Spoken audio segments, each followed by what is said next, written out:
Welcome to Invisible Iceberg. On today's show, we take an interesting look at a devastating weather event that lasted almost 5 centuries. It's called the Little Ice Age. Plus, there are many beliefs on what caused the Little Ice Age, including witchcraft. We'll explore the myths and the truths behind the cause, and we'll reveal if another little ice age can happen again today.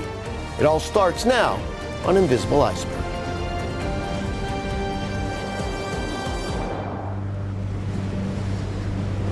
What caused the cooling of the Little Ice Age? That lasted from the start of the 14th century into the 1800s. Was this period of global cooling, especially in Europe and North America, caused by sunspots? Did a change in the ocean currents cause more volcanic eruptions and lower temperatures? Or was it, as many believed at the time, something far more sinister? It's just one of the fascinating stories in the book Invisible Iceberg, When Climate and Weather Shaped History. Joining us right now is AccuWeather founder and executive chairman and author of the book Invisible Iceberg, When Climate and Weather Shaped History, Dr. Joel Myers. Ernie, a pleasure to be here with you again, yes. This is a very interesting story. We're going to talk about the Little Ice Age and we're going to talk about the witch trials. Yep. I think both concepts are pretty much most Americans and most people have heard of. Never really thought they were related, but they are. We'll get to that in a second. Let's talk about the Little Ice Age. What do we need to know about that? Well, it was an extraordinarily cold period that lasted actually 550 years, from about 1300 to 1850. And some reports show the average temperature of the Earth was down 5-6 degrees Fahrenheit on average over many decades. And of course, it was unevenly distributed. So in the northern hemisphere, in many of the populated areas, temperatures averaged 4, 6, 8, 10 degrees below normal in some of this period. Now that can be devastating to crop production, to output from cows. They don't give up much milk when they're shivering and cold, and of course protection from the cold. Right. Extremely cold winters. We didn't have modern heating. Had to burn more wood, and there wasn't insulation like there is today, and so it was devastating. It would be like the climate of Montreal moving to New York City. Right.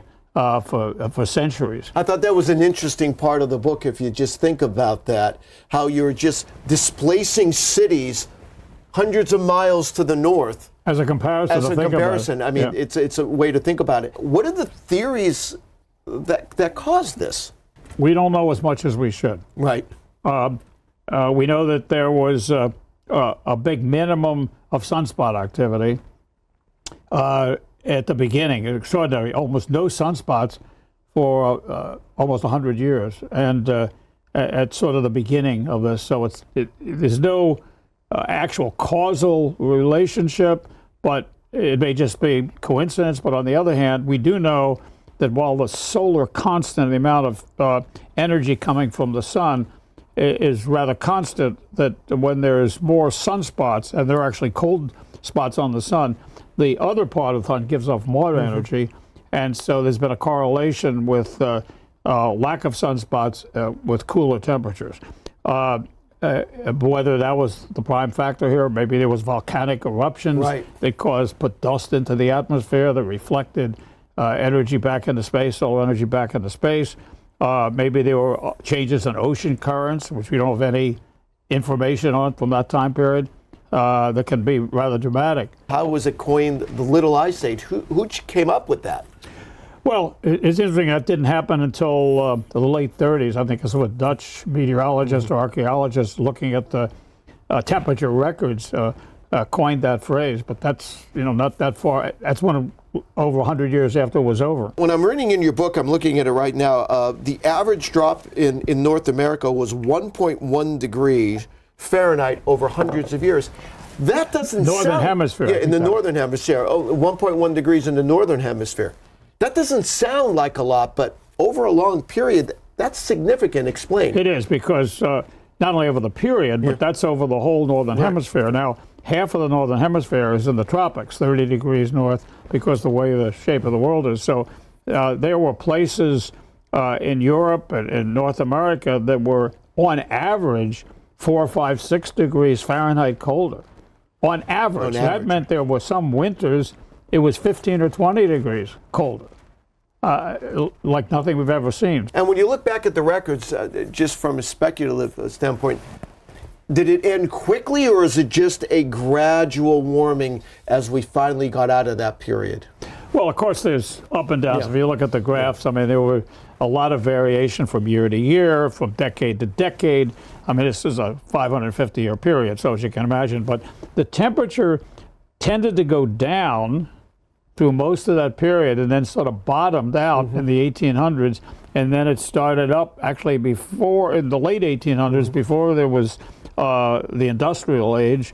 So the temperatures were actually already rising and on an upward trend. And then, of course, as the burning of fossil fuels added significant CO2 to the atmosphere, particularly over the last 50 or 60 years, that warming has accelerated, and it's been a hockey stick. Thank you, Joel. We'll chat with you again in just a few moments. Here with more perspective on the Little Ice Age is Dr. Dagomar de Groot. He's an associate professor of environmental history at Georgetown University. And Mr. Groot, thank you for joining us here today. Well, thank you so much, Bernie. It's a pleasure. Let's talk about the impacts and what it was like, the weather in Europe. You had these, what were called years without summer, in the wake of major volcanic eruptions when there was just a lot of dust in the air.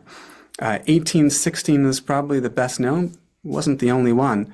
And during these years without summer, Europe could get really cold. Temperatures could go down by more than 1 degree Celsius, at least in parts of Northern Europe.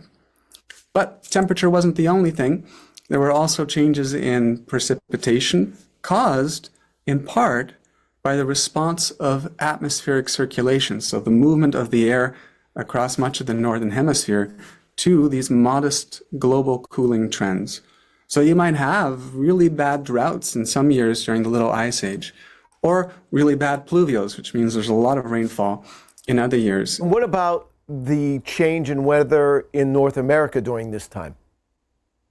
Well, in some respects, it was similar. It seems to have been a regional cooling trend that was a bit more modest than what we had in Europe, with periods of profound drying as well. And there's been studies that show that European attempts to colonize North America, for example, were undermined by cooling and drought, but also that indigenous peoples across North America were able to respond in diverse and ingenious ways, sometimes by migrating, sometimes by choosing different types of food or building trading connections with each other, sometimes actually by exploiting indigenous technologies like the snowshoe to outmaneuver European colonizers. With all of this cold, how did it affect crops and livestock, which were such a big part of society back then? Yeah, there were profound impacts. It depends on the crops you're looking at.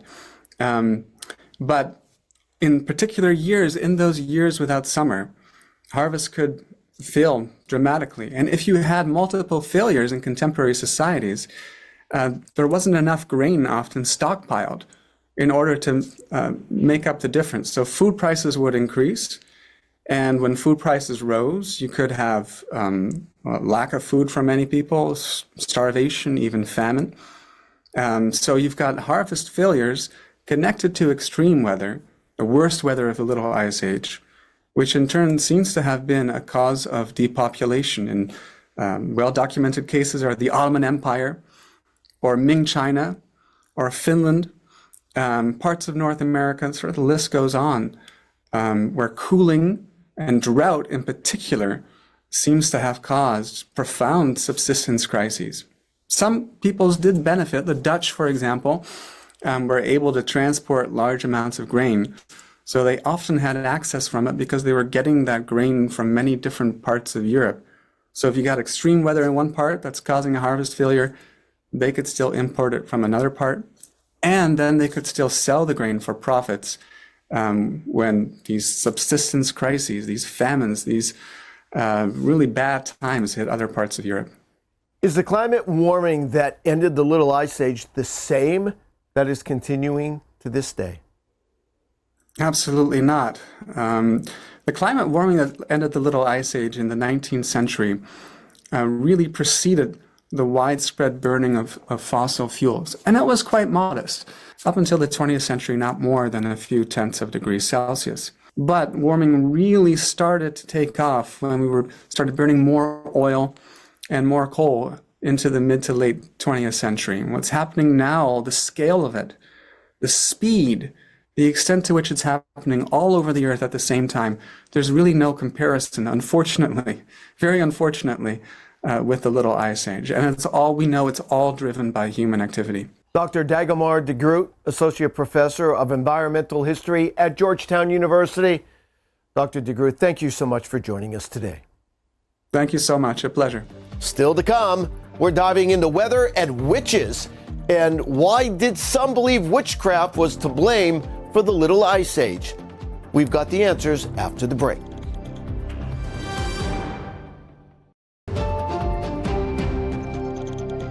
Welcome back to Invisible Iceberg. I'm Bernie Rayno. We're back with AccuWeather founder and executive chairman and author of the book Invisible Iceberg, When Climate and Weather Shaped History, Dr. Joel Myers.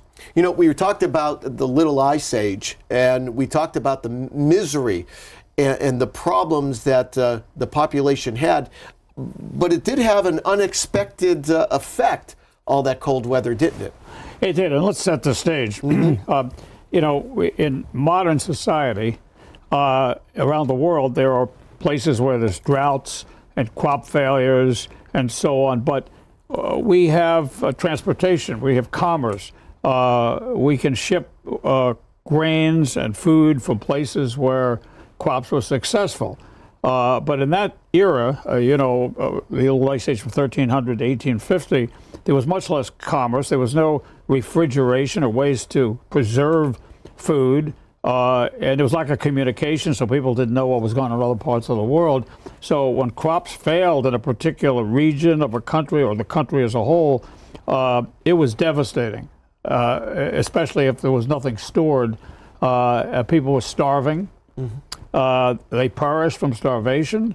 It was particularly cold, so there was more disease. People were weakened by the lack of food and malnutrition, and made them more susceptible. They come down with more, and of course with cold, there's more flus and all kinds of disease. So it was a miserable, horrible period in many parts of Europe and North America, really the Northern Hemisphere outside the tropics. And of course, some things never change. Someone has to be blamed for this. Who got blamed? Well, in some parts of the world, particularly where there was not a strong government to suppress things, people are looking for a scapegoat. And witches, that's the era of witches. Women who somehow caused the hail that wiped out the crop, or the freeze or frost or whatever it was, somebody must be to blame for this. So that started way back in the 1400s. And I want to stop you there, because I think in this country we think of the witch trials, we think of the Salem witch trials. In Massachusetts. In the 1600s, was it the witch trial? In the 1600s. But it started well before that, and it didn't start in the United States or the colonies at that point. 200 years earlier. Right. At the start, in the early days of the Little Ice Age, when it was cold and the crop failure started, and all the impacts of that, the idea that there were witches causing that. And so, and it became official. The Catholic Church recognized that this is something real. The Pope actually issued a decree about witches, and there were official ways to interrogate potential witches to determine whether they were real witches and would be killed then. And there were, I think in Germany, over 1,000 witches put to death. In France, over 2,700 documented. So probably tens of thousands of people in Europe and then eventually in the United States were killed because they were witches. It just goes to show you how little people understood back then. There was certainly some knowledge about the weather, but not so much about long-term climate and how things can change. Yeah. Yeah. Well, it was obviously ignorance, and find a scapegoat to make people want to blame, things that they don't understand. There must be a cause, and so it's amazing some of the things that humans have done to other humans based on superstition or whatever reason. And madness of crowds. Other people are doing it, so it must be true. Let's talk about the Salem witch trials. When was that period? That was in the 1600s. Right. Yeah. Well, 1782 was the last witch. Yeah, but that was isolated. So most of it did end in before the Revolution, long before the Revolution. And since the Little Ice Age, temperatures have, for the most part, continued to warm. Yes, actually the warming started in the 1800s, long before the industrial age began, and so temperatures were already rising. But they were very cold in the Little Ice Age, so they were back to what might be thought as more normal by the beginning of the 1900s, and they continued to warm, and then of course it's really accelerated in the last 50, 60 years due to human impacts, burning fossil fuels, cutting down the forests and all the other impacts, but mainly burning fossil fuels, causing an increase in CO2 content, and which, as the Earth has warmed too, more methane has escaped into the atmosphere. And of course, as the temperature warms, you have more water vapor. Water vapor is also a greenhouse gas. So all these things operating in the same direction that cause warming. And that'll continue as we continue to burn fossil fuels. The increase of temperature as the CO2 increases from here, percentage-wise, will be less than it has been, but it's still going to continue. And of course, all these effects of methane and water vapor and cutting down forests all are compounding, and then the melting of the ice to continue the warming that we're experiencing now, which we have to deal with. Well, we've all heard of the Ice Age, the Little Ice Age. We heard of the witch trials, and now we know that they're connected. Yes. I want to thank AccuWeather founder and executive chairman and author of the book Invisible Iceberg, When Climate and Weather Shaped History, Dr. Joel Myers, for joining us today. Thanks, Joel. You're welcome. After the break, righting a wrong when it comes to witches and weather.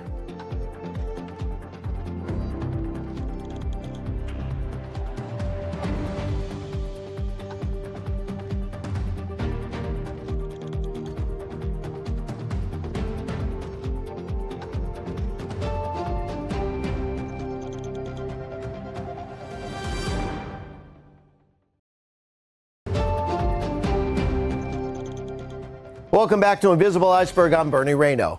When you think of witch trials, the Salem witch trials in Massachusetts in the 17th century probably comes to mind. In Salem, the coastal Massachusetts town, 19 people were executed, 14 women and 5 men after witchcraft hearings and trials in 1692.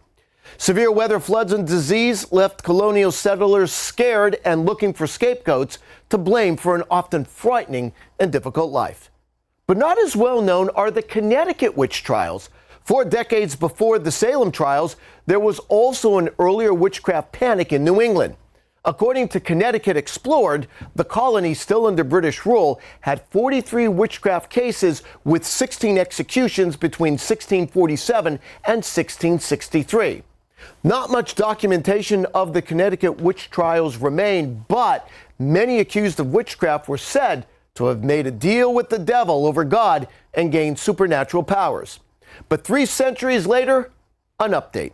In November of 2023, the Connecticut General Assembly voted to absolve the witch trial victims who were killed. The resolution says procedures of the colonial courts and the public panic caused by superstition resulted in a miscarriage of justice. There is also an apology to the descendants of those indicted, convicted, and executed for witchcraft. Never too late to right a wrong. That's our show for today. For more information and get your copy of the book Invisible Iceberg, When Climate and Weather Shaped History by Dr. Joel Myers, go to InvisibleIceberg.com. If you have any questions or comments, send us an email at questions@AccuWeather.com. We look forward to seeing you next time.